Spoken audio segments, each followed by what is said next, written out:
Welcome to the CEO Tour episode number 8 already. I can hardly keep up with the count. We are at the show floor, first official day of VMworld 2013. I'm here with Mackay from Neverfailgroup. Welcome, Martin. Thanks so much, Hans. It's a real pleasure to be here. Really good to talk to you. Yeah. So, Martin, you know that this is all about you. This is not about, well, it's going to be about the company, but sure. This is an interview about you. Tell me who you are today. Okay, so I guess I've been in the technology industry about 25 years. I have a long history in the industry, but I started off with a degree in modern languages. Mm-hmm. So, in the UK, you have no requirement to have any technical background at all. And I went to a presentation at university, the Milk Round it's called in the UK, sort of careers presentation by Anderson Consulting. And so I got sucked into the technology world, and they promised me a career as a consultant. So I thought within 3 months I was going to be changing the world. What they actually meant was, we're going to make you a COBOL programmer. Ooh. So I spent a year, 18 months, I started my career as a COBOL programmer, which is quite entertaining. When I talk to my technical teams today, I actually can go back to that legacy. But, after a couple of years with Anderson Consulting, I then determined that really where the money was in sales and marketing. So I switched into the software industry. I joined a company called Dun & Bradstreet Software. At the time, Dun & Bradstreet Software was the largest enterprise software company in the world. I did 3 or 4 jobs with them. I ended up running a large part of the business in France for a couple of years. And then I joined PeopleSoft.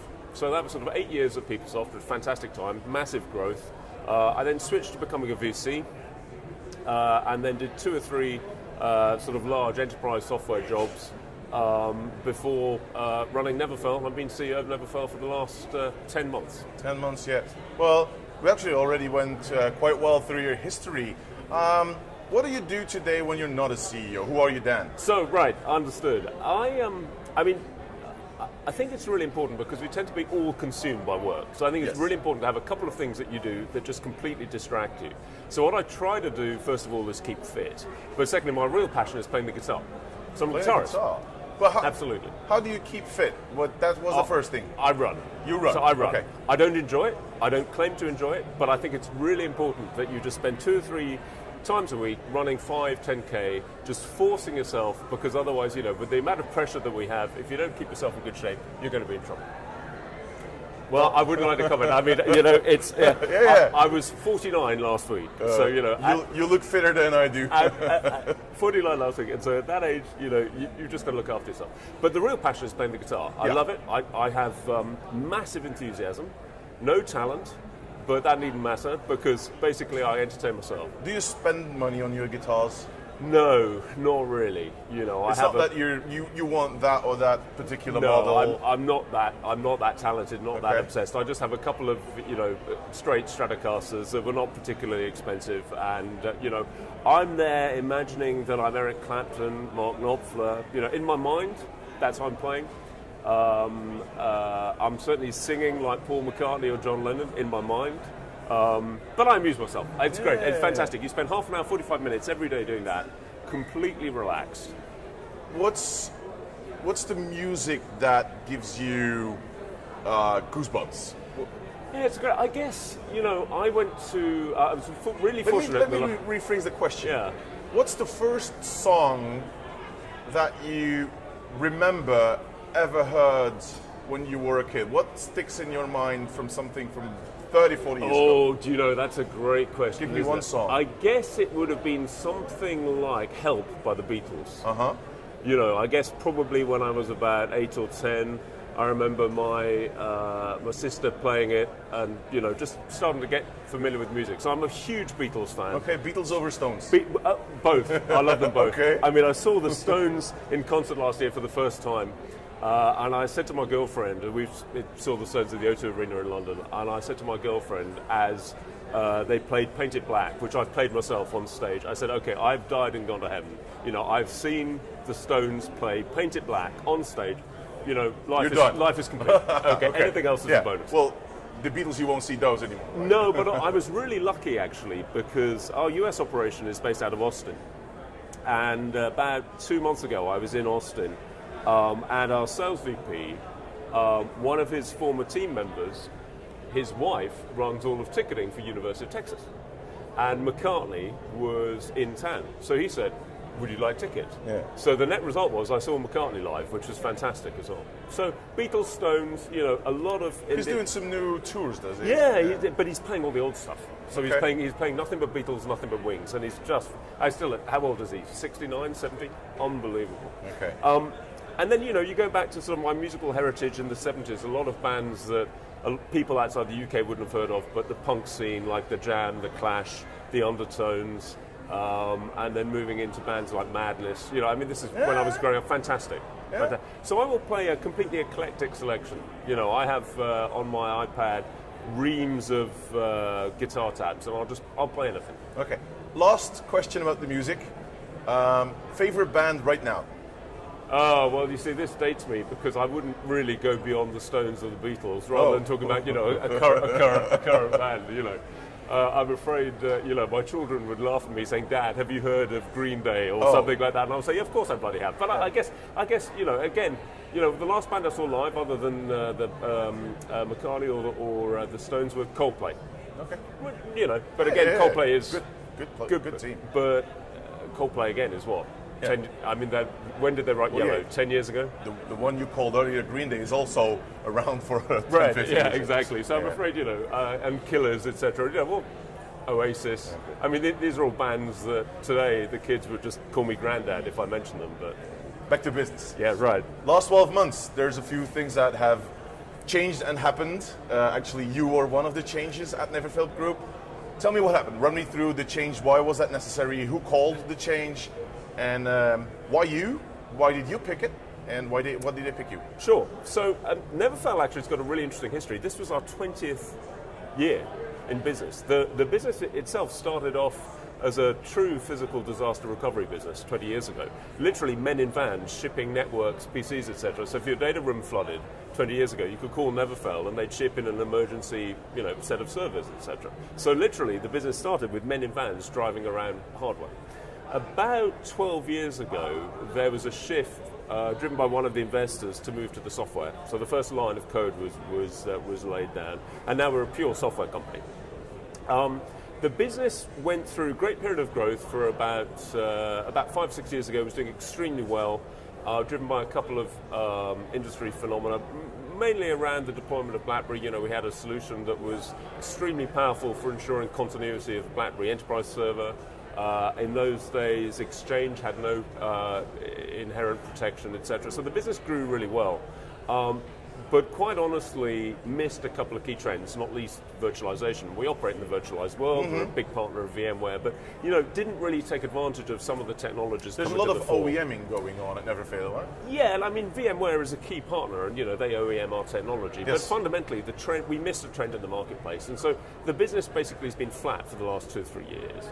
And I would say that the board looked at the business and said, employees are not particularly excited, motivated, driven by working for Neverfail. There is, a problem. We've disconnected from our customers, from the market. We don't really have a vision. We haven't produced any new products. It's time for a change at the top. Without speaking in any disparaging way about my predecessor, after 5 years, things happen after a few years. You get tired. Yeah. You get tired. You need a refresh. So the board basically said we need a refresh, and I've known my chairman probably for 5 years. I've known our main investor probably for 15. And I had come to the natural end of my previous job, CEO of a managed services company in the UK, which had been a turnaround, but basically taken it to the level. And the board and I, frankly, of my previous company had a disagreement on strategy. So I was available. You can agree to disagree? Exactly. I was available and was asked to come in and say, would I take on the CEO role at Neverfail? And I looked at the business and I said, okay, I think there are 3 things here that are really exciting. One is the team. The executive team, and we can talk a little bit about a couple of the changes I've had to make, but the core executive team is unbelievably strong.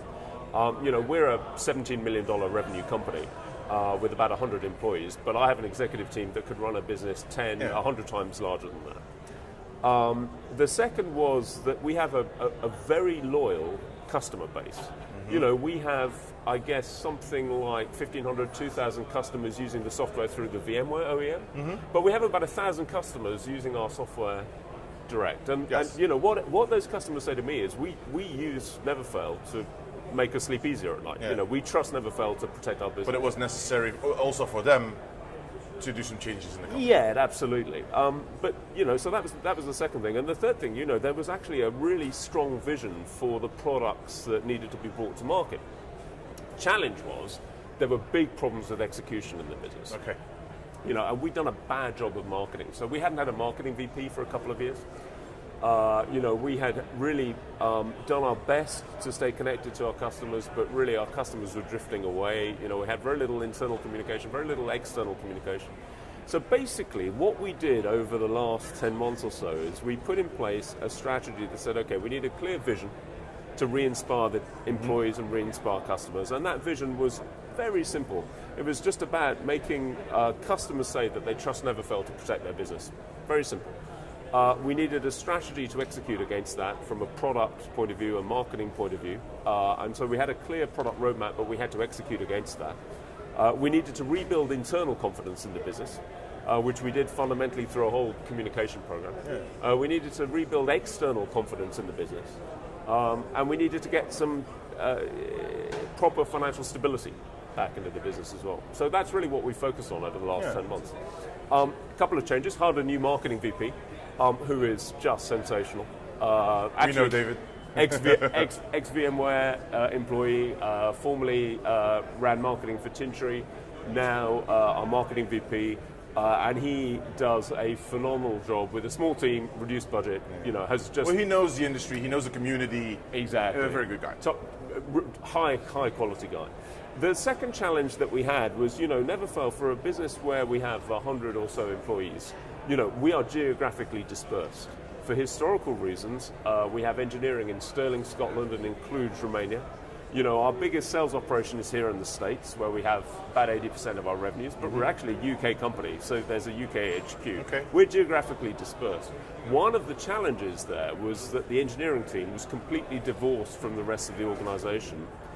And bluntly, the engineering team was doing its own thing and was not delivering. You know, Neverfail hadn't really released a new product for about the last 8 years. Well, and now you have? The business was really suffering. And now you have. Yeah, so now Very recently. we'll talk about that. We're really excited about that. But the you know, one of the changes I had to make was to change the CTO. And our new CTO, I would say, is one of the best hires I've ever made in my career.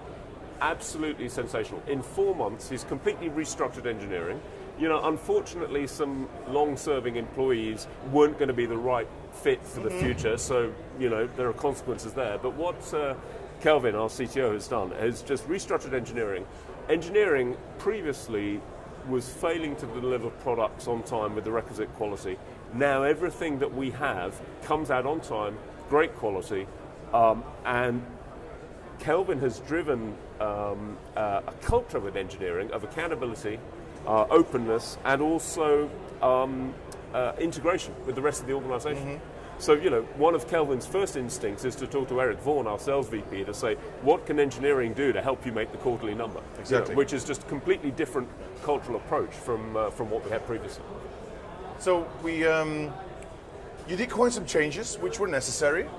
There is a new product at Neverfailgroup. What's going to happen in the next 12 months? What needs to happen by last week, August, this show floor 2014? Well, you know, one of my industry mentors said to me that a chief executive, Martin, only has 2 problems: not enough orders and every other problem. So, you know, as with every other CEO here, we have to sell. Now, what we've ascertained working with our customers over the last couple of years is that the core product, which delivers fantastic critical business applications, so, you know, from an end user point of view, there's no downtime if you install Neverfail, your key business applications are protected. What our customers told us over the last 18 months or so is that they really suffer from 3 real challenges. The first is having a holistic view of their technology environment, their IT infrastructure. There is you know, today, basically, what they're doing in terms of trying to manage the complex world of IT is they're doing it on paper in many ways, in terms of understanding the IT infrastructure they have. So that was the first problem. Second problem is they said, you know, we don't really understand how everything interacts. So we don't understand the dependencies that exist that are correlated across the IT infrastructure. So the challenge there is we don't understand if this part of the network or this server goes down, what the potential business impact is going to be. And the third challenge is typically that they struggle to justify investments in IT continuity, disaster recovery with the business. So the business just has an expectation that the IT team will keep the system running, but won't spend any money in terms of So your business continuity. Your challenge is making sure that your team will have those features by next year. Right. Well, in fact, the good news is we have them now. So what we did was we conceived a product called IT Continuity Architect, and this is the product that we're showcasing here.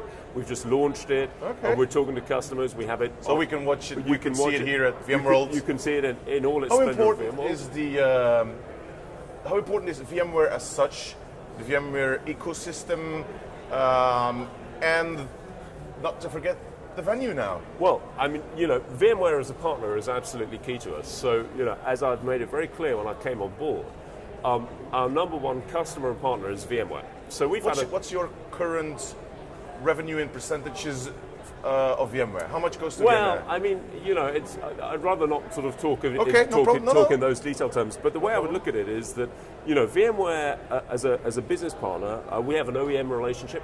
Yep. Where the vCenter server heartbeat product is really key to protecting the VMware environment. There's a session that's being run here. We know that. We then have a current joint engineering effort to take that product and port it to the Linux solution for VMware's Linux product coming out next year. So we're right at the heart of the VMware technology. But crucially, the ecosystem, your question there, Hans, is absolutely fundamental to us, so that the new IT Continuity product downloads as a virtual appliance, as a plugin into the vSphere environment. So, the relationship with VMware is key. Leveraging the ecosystem is key. It's why we're here. Yeah. So, it's actually a pretty exciting show because the 22,000 attendees, are our target market. We are talking to IT operations people who are struggling with these challenges of how do I do more with less? How do I manage the sprawling infrastructure? How do I understand what I have? One of our beta customers in the UK, for example, said to me that when they had deployed in the beta version of the IT Continuity Architect product, they discovered something like 100, 115 servers they didn't know they had. And when you multiply that across a global infrastructure, the sort of tool that we're delivering now is potentially really powerful. And you can show it here in the And we can showcase it here. Okay. So we've had, we're really pleased with the traffic we've had. The level of interest. We're really proud of the VMware relationship. We have a fantastic executive sponsor within VMware. And we have big ambitions. So what's important over the next 12 months is, three things. One is continuing that relationship with VMware, which is key. The second is the continued effort to connect with customers. And the third is making Architect a fantastic success. Great. Martin, thank you for your time. Hey, it's been a real pleasure.